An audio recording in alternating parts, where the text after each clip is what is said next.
Life, it's the most precious gift we have. But in America today, we've decided that some lives matter and others don't. Some lives are worth protecting and others can be ended for convenience. Today we're tackling the Fifth Commandment, you shall not kill. And yes, we're going there. Abortion, euthanasia, assisted suicide. This is going to get uncomfortable, but it needs to be said. Let's go. The Catechism teaches that human life is sacred because from its beginning, it involves the creative action of God. From conception to natural death, human life deserves absolute protection. The commandment forbids murder, abortion, euthanasia, suicide, and anything that directly attacks innocent human life. But Jesus went further. He said, if you're even angry with your brother without cause, you've violated this commandment in your heart. That means gossip that destroys someone's reputation, scandal that leads someone into sin, reckless driving that endangers others, all violations of the Fifth Commandment spirit. But today, let's focus on the two greatest threats to life in our time: abortion and euthanasia. Since 1973's Roe v. Wade decision, over 63 million abortions have been performed in the United States. That's more than the population of California and Texas combined. Gone, ended. For convenience, for fear, for careers, for relationships. And yes, Roe was overturned in 2022. Thank God. But abortion continues, and the fight is far from over. Let's be clear about what abortion is. Modern science confirms human life begins at conception. At that moment, a new organism with unique DNA exists. It's not a clump of cells. It's a human being in the earliest stage of development, just like a newborn is a human in an early stage of development. The my body, my choice argument fails because the baby has a different body, different DNA, different blood type often. It's not your body. It's a distinct human being depending on you for life. Mother Teresa said it perfectly. The greatest destroyer of peace today is abortion, because it is a war against the child, murder by the mother herself. If that quote makes you uncomfortable, good. It should. We've normalized killing children as a constitutional right. That's insane. Now let's talk about the other end of life. Euthanasia and physician-assisted suicide. Canada's MAID program, Medical Assistance in Dying, resulted in over 10,000 deaths in 2021 alone, and it's expanding. Here's where it gets dark. Canadian veterans have reported being offered MAID by caseworkers when they requested disability assistance. People with depression, poverty, or homelessness are seeking MAID because they can't get adequate social support. One woman applied for MAID because she couldn't afford housing modifications for her disabilities. Not because she was dying, because society failed to help her live with dignity. Belgium allows euthanasia for children and people with mental illness alone. The Netherlands euthanizes dementia patients based on advanced directives, even when they resist in the moment. This is the slippery slope everyone warned about, and it's happening exactly as predicted.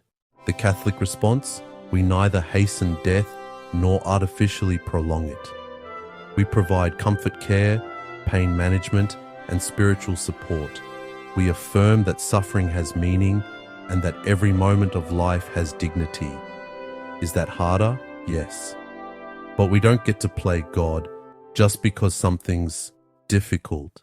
If you're serious about defending life and understanding the depth of Catholic teaching on these life and death issues, you need to read what the Church's greatest minds have written. That's where Tan Books comes in. Since 1967, Tan Books has published the timeless wisdom of saints, theologians, and church doctors who grappled with these exact questions: the dignity of human life, the meaning of suffering, the value of every person from conception to natural death.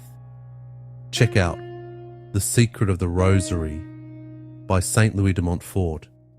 Over 4 million copies printed, because the Rosary is our most powerful weapon in the spiritual battle for life. Or explore their collection on Catholic social teaching, bioethics, and the theology of suffering. Want to understand why the Church teaches what it teaches about life?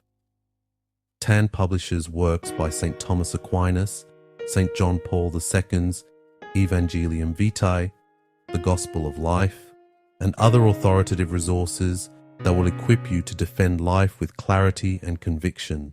And if you're raising children in a culture of death, Tan has saint stories and children's books that teach the value of every human life from the earliest age. Here's the deal. Click the link in the description and use code CARMEL15. That's CARMEL15 for 15% off your entire order. Important note, this discount cannot be used on items already on sale, but their regular prices offer incredible value for the spiritual formation you'll receive. Millions of Catholics trust Tan Books to deepen their understanding of the faith. If you're going to be pro-life, be informed, be equipped, be formed by the greatest teachers in church history. Okay, let's talk about what you can do. So, what do we do? How do we actually live out the Fifth Commandment? First, vote pro-life. Every time. On every level. Yes, other issues matter. Poverty, immigration, healthcare. But if we can't protect the right to live, every other right is meaningless. When politicians support abortion or euthanasia, they're supporting the deliberate killing of innocent people. We can't compromise on this. Second, support crisis pregnancy centers. These organizations provide practical help, diapers, formula, housing, counseling, so women don't feel abortion is their only option. Donate, volunteer. These places save lives every single day. Third, speak up. When someone jokes about abortion, call it out. When euthanasia is presented as compassionate, explain why it's dangerous. Be willing to be unpopular for truth. And let me be clear, speaking up doesn't mean being cruel. You can be firm on truth while being compassionate toward people. In fact, you must be both. Fourth, consider adoption or foster care. If you're pro-life, be pro-life. Give a child a home. There are 400,000 children in the US foster system right now who need families. And if you can't adopt, support those who do. Adoption is expensive and challenging. Help families who are living out pro-life convictions practically. Fifth, pray outside abortion clinics, peacefully, prayerfully. A life can be saved through prayer and peaceful presence. Pray the Rosary for the unborn. There's real power in that. Some of you are thinking, I could never do that. I'd be too nervous. Start small, join a group. Pray silently. Just show up. Your presence matters. Sixth, volunteer at crisis pregnancy centers or pro-life organizations. They need people to answer phones, organize donations, provide counseling, offer medical services if you're qualified. You don't need special skills. You just need to care and be willing to help. Look, I know this topic is heavy. I know some of you watching have had abortions or know people who have. Let me be clear. Jesus forgives. The church offers healing through Project Rachel and other ministries. If you're carrying shame about a past abortion, confession and healing are available. God's mercy is infinite. But moving forward, we have to protect life, all life, from conception to natural death. the helpless, the vulnerable, the inconvenient, because every single person is created in God's image and deserves protection. This isn't about politics. This isn't about being judgmental. This is about recognizing the sacred dignity of every human person and defending those who can't defend themselves. The unborn can't speak for themselves. The elderly and disabled being pressured toward euthanasia often have no voice. We must be their voice. This week, do one concrete thing to defend life. Donate to a crisis pregnancy center, volunteer, pray at a clinic, have a conversation. Just do something. Comment below, what's your one action going to be? And don't forget, check out Tan Books with code CARMEL15 for 15% off. Arm yourself with the wisdom of the saints. The link is right in the description. Subscribe for more uncomfortable truth told with Catholic clarity, and I'll see you next time.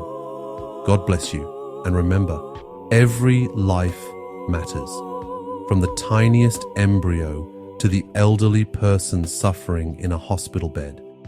Every single life